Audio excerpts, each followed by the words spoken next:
internationale. Internautes yi safoo seneinfo.net ak Seneinfo International ñu ngi leen di nuyu fas yéene leen defal tëggu xibaar tey vendredi 16 octobre 2020 dañ koy tàmbaleeg xibaaru biir réew mi. Gouvernement bu Sénégal nag ci xeex bi ñuy xeex jàngoroy coronavirus ñoom nag dañoo jël dogal ne daal lu ko dalee ci 1er novembre bii ñu dëgmal bii di ñëw. lu ko dalee kon bésu 1er novembre 2020 bépp nit boo xam ne daal jógeete na bitim réew war a dugg si fii ci Sénégal il faut nga def lii di test coronavirus te sax test boobu kon war nga koo amal test bi kon war na am test bi kon une semaine la war a am. réewu Sénégal dafa nekk 3e ci benn classement mondial boo xam ne kon day classé fukki dëkk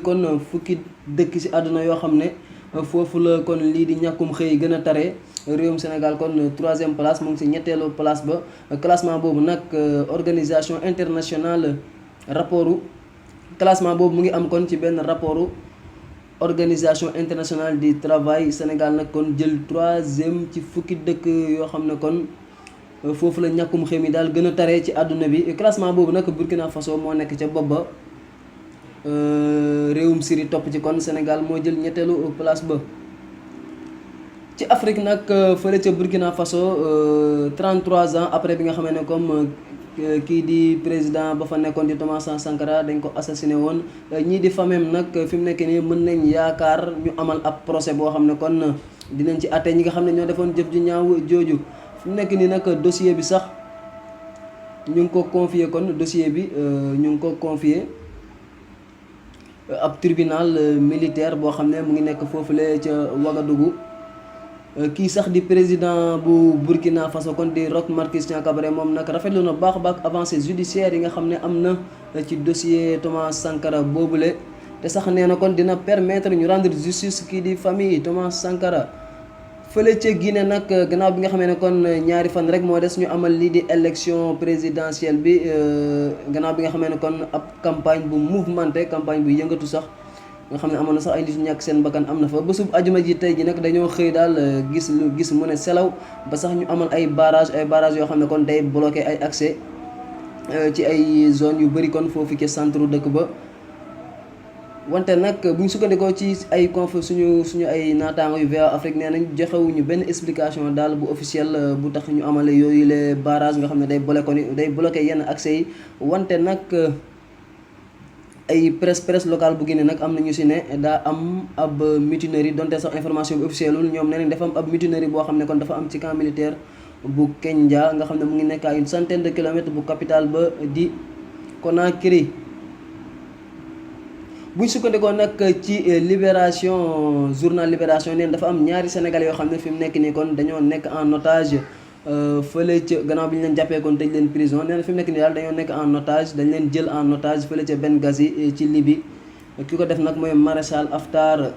ñoom nag sax dañoo nekkoon prisonnier te du ñoom kese sax ñu ngi nekkoon ay prisonniers ak 8 italiens 6 tunisiens ak 2 indonésiens bu ñu sukkandikoo nag ci journal Libération nee na nag ñoom ñooy nga xam ne kon dañ leen jàppoon prison fi mu nekk nii kon kii di maréchal Khalifa Haftar daf leen jël en otage pour utiliser leen pour xool nan la mën a négocier ay libération yu 4 footballeurs yoo xam ne kon ay footballeurs libyens lañ war a doon nga xam ne kon ñoom dañ leen écroué daal dañ leen jàpp kon fële ca Italie pour trafic d'êtres humains.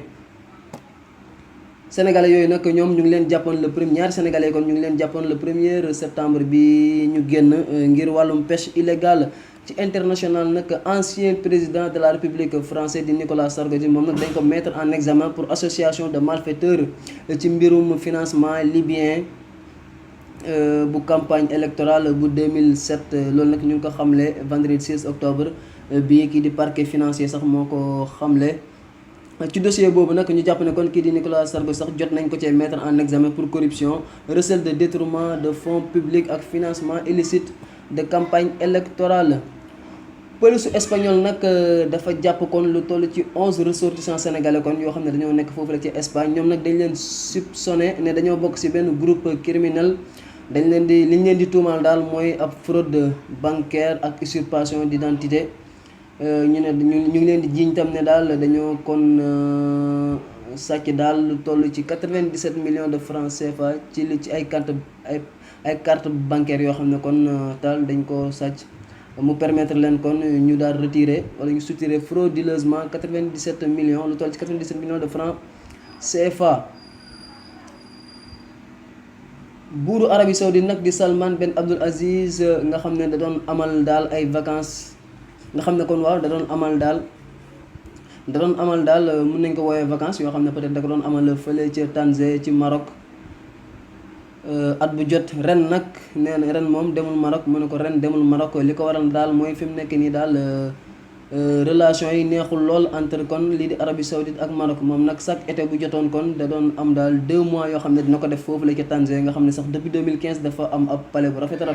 fa la doon dem di fa féexlu di fa dallu. wante daal fi mu nekk nii nga xam ne kon Riyad ak Rabat daal seen relation neexul tax na ba kon ren demul foofu la ca Tanger. bu ñu sukkandikoo sax ci suñu confrère yu ouma.com Mohammed Ben Salam di doomam nga xam ne fi mu nekk nii sax daanaka moom mooy doxal mbir yi foofu la ci Arabie Saoudite ñu ne moom moo ko tere ne bu mu dem foofu la ca Maroc. dañ koy jeexaleek mbirum Sophie Petronet di ex otage français boobu nga xam ne kon ñu ngi ko libéré woon gannaaw bi nga xam ne ñu ngi ko jàppoon 4 ans fële ca Mali te ñu njortale kon ay jihadistes ñoo ko jàpp. moom nag fi mu nekk nii daal dañuy ruumandaat ci mbirum dafa tuub wala tuubul wante bu ñu sukkandikoo daal ci suñu naataango yi ouma.com moom nag gannaaw bi nga xamee ne kon bàyyi woon nañ ko moom daal waxoon na ne gannaaw ab déclaration boo xam ne def na ko daal moom nee na waxoon na nit ñi fi mu nekk nii yéen a ngi may woowee Sophie wante Mariam laa tudd. moom daal kon biñ ko bàyyee jotoon na wax loolu te it am na ay mots daal yu mu génne ay wax yoo xam ne daal ne moom dina julli ngir mu ngi ñaanal Mali mu ngi dem implorer mu ngi daal kon implorer mu ngi ñaan yàlla daal ngeen yàlla kon wàcce jàmm ci Mali ak yu demee noonu. te sax dafa wax ba tudd turu Allah dafa ndax te bi mu waxee daal ci ay waxam sax ci ay kàddoom turu yàlla biñ naan Allah ci arabe moom sax la utiliser. ba sax nee na sax moom maintenant je suis musulman wane ne kon moom musulman la mu ne kon yéen a may woowee Sophie wante léegi Mariam laa tudd ndax léegi musulman la. ñu bëri nag dañoo jàpp ne est-ce que nekkul li ñuy wax syndrome Stockholm maanaam yenn saa yi nit ñi bu ñu leen ay détenus bu ñu leen jàppee dañuy dem ba yàgg ak ñoom ba sax dañuy dem ba épouser seen ay manière d'être ak seen manière de faire. ñenn dañoo jàpp ne kon syndrome de Stockholm boobu moo ko jàpp. ñeneen jàpp ne kon Sophie Petronet daal kon dafa tuub. li leen ci ay xibaar rafetlu seen teewlu di leen jox dikk daje ëllëg. askanu Sénégal ak bitim réew seen groupe d'information bi di Sen Info International ubbil na leen ay buntam ci www.seninfo.net ngir ngeen di mën di am bépp xeetu xibaar ca ba mu jotee ci ay anam yu wóor moo xam xibaaru politique la ci wàllu culture bi cosaan ak aada xibaaru tàggat yaram xibaaru diine ak lépp lu xew ci àdduna bi mën ngeen a abonné wu ci YouTube bu Sen Info International ngir xam li xew ci seen réew ak fépp ci àdduna bi seen groupe d'information Sen Info International ndimbalu askan wi moo ko tax a jóg.